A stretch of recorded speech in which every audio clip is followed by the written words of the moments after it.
باللہ من الشیطان الرجیم، بسم اللہ الرحمن الرحیم۔ آج کا زمانہ بہت زیادہ لوگ جو ہے وہ بے حیائی کی طرف جا رہے ہیں، اور بالخصوص عورت کو ایز اے آلہ کے طور پر استعمال کیا جا رہا ہے۔ وہ عورت کہ جس کے متعلق اللہ کے رسول نے صحابہ اکرام سے پوچھا کہ عورت کی سب سے زینت کیا ہے، سب سے بہترین زینت کیا ہے، تو کسی نے عرض کی یا رسول اللہ اس کے لیے حسن ہے، اس کے لیے مال ہے، لیکن اللہ کے رسول نے فرمایا نہیں، یہ زینت نہیں ہے۔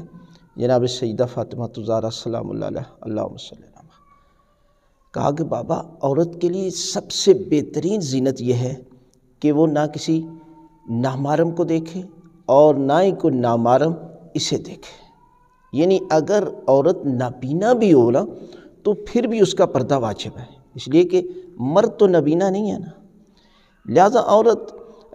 ٹک ٹاک پر آ کر ناچنا گانا اور ڈول کی تھاپ پر ناچنا شروع کر دے گی تو پھر اس وقت اس سے آنے والی نسل ہی گانے والی ہوگی۔ اس لیے کہ اسلام چاہتا ہے کہ دیکھیں اہمیت کس قدر ہے کہ اگر بچہ ماں کے پیٹ میں بھی ہو نا تو ماں کو چاہیے کہ کچھ اعمال انجام دے، اس سے آنے والی نسل جو ہے وہ نیک ہوگی اور تابعدار ہوگی اور ماں باپ کے لیے ذریعہ نجات بنے گی، اور بڑھاپے میں والدین ہوں گے تو یہ ان کا سہارا بنے گی۔ لیکن اگر ماں کے پیٹ میں بچہ ہے اور خود بھی ناچ رہی ہے اور آنے کے بعد بھی اولاد اپنی ماں کو دیکھ رہی ہے، اپنے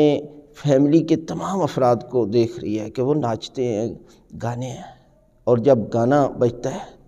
تو یہ ناچنا شروع کر دیتے ہیں، اور جب اذان کی آواز آتی ہے، جب قرآن کی تلاوت کی آواز آتی ہے تو ان کی جسم پر کوئی اثر نہیں ہوتا، تو سمجھ لیں کہ ان کے اندر سے ایمان ختم ہو گیا۔ لہٰذا ان عورتیں کہ جو یہاں پر آ کر ناچتی ہیں گاتی ہیں ان کے لیے جہنم کی آگ موجود ہے۔ لہٰذا آپ کو چاہیے کہ آپ اس قسم کے آج ذریعہ برائی کا بہت آسانی سے ہے، ہر کوئی اپنے آپ کو مشہور بننے کے چکر میں وہ بے حیائی کے کام کر رہا ہے کہ جس کی وجہ سے آپ دیکھیں جتنے بھی عورتیں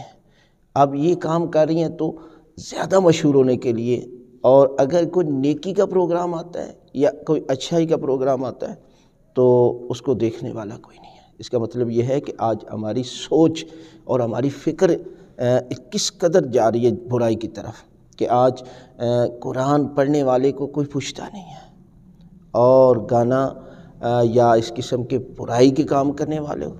ایک ایک گھنٹے کے 2-2 لاکھ روپیہ مانگ رہے ہیں، اس لیے کہ انہیں پتہ ہے کہ ان لوگوں کی ڈیمانڈ کیا ہے، ان لوگوں کی سوچ کیا ہے، ان لوگوں کی فکر کیا ہے۔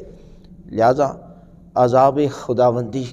کو دعوت دے رہے ہیں، اور اس میں ہر کوئی جو خاموش رہتا ہے نا اس کو بھی پروردگار عذاب میں مبتلا کرے گا۔ لہٰذا ہمارا فریضہ ہے